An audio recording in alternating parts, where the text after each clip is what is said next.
Now, according to Maxwell Maltz, author of the book Psycho-Cybernetics, see if someone here can guess what is the number one thing over which people become depressed. Anybody take a guess? Number one thing people become depressed over. Money? Nope, nope. Sex? Nope, nope. If we could avoid the personal testimonies this morning, I'd appreciate that. Okay, let's see. We have money and sex. I guess that covers the entire sphere of the human experience. Actually, the number one thing over which people become depressed is their physical appearance. So I want you to turn to the person beside you and say, "You're the best looking person I've seen all day."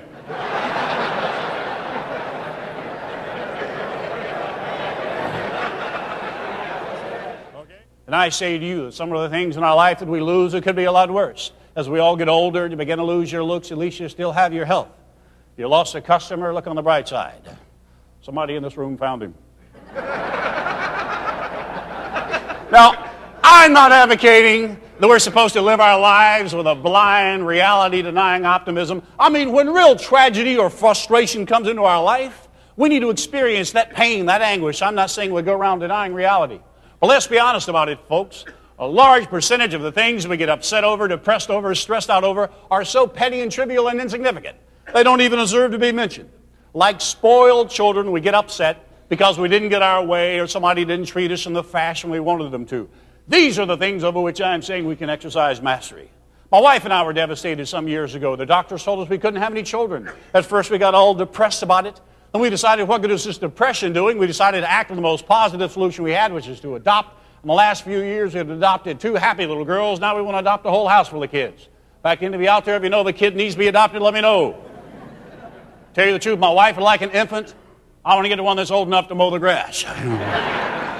But you know, I'll tell you, a few years ago, we looked at infertility as a curse. Well, I swear to you, I love my daughter so much that I am literally glad that we had fertility problems. Because otherwise, I never would have gotten to know them, and they probably would have ended up with very difficult lives. Well, what's the difference? A few years ago, we looked at infertility as a curse. And now I promise you, I look at it as a blessing. Understand this.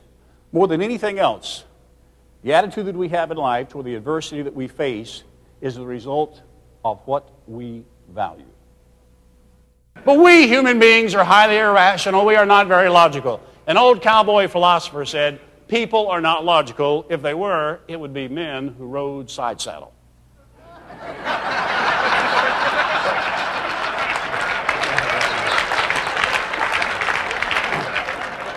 But too often we allow that irrational side of our mind to dominate our thought process. And I want you to understand something. I'm talking about achieving a balance in our perspective. You see, the world throws so much negative at us every day that we have to consciously counteract it so we can have this balanced view. But I don't care how much discipline you exercise in trying to achieve this balanced perspective.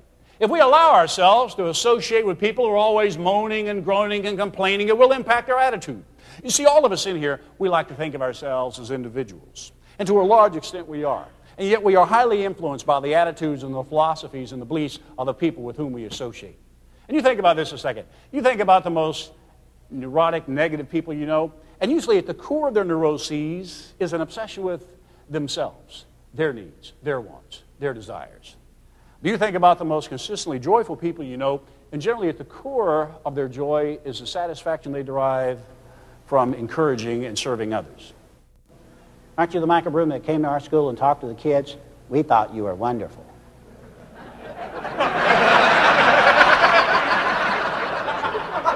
Sure, come on inside.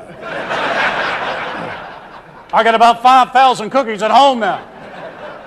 But she gave me encouragement, and every day we have the opportunity to do that to people around us, to encourage them. And if there's a reason for us to be affirmative thinkers, other than the benefit it gives us personally, is because none of us in here are going to be able to positively influence the lives of our employees, our customers, our family, if we're walking around like a little boy who just lost his favorite pocket knife. I hate to say to people sometimes, you say, "Hey, Joe, how you doing?" They'll say, "Great." I feel like telling him, "Well, if you're doing great, why don't you tell your face about it?"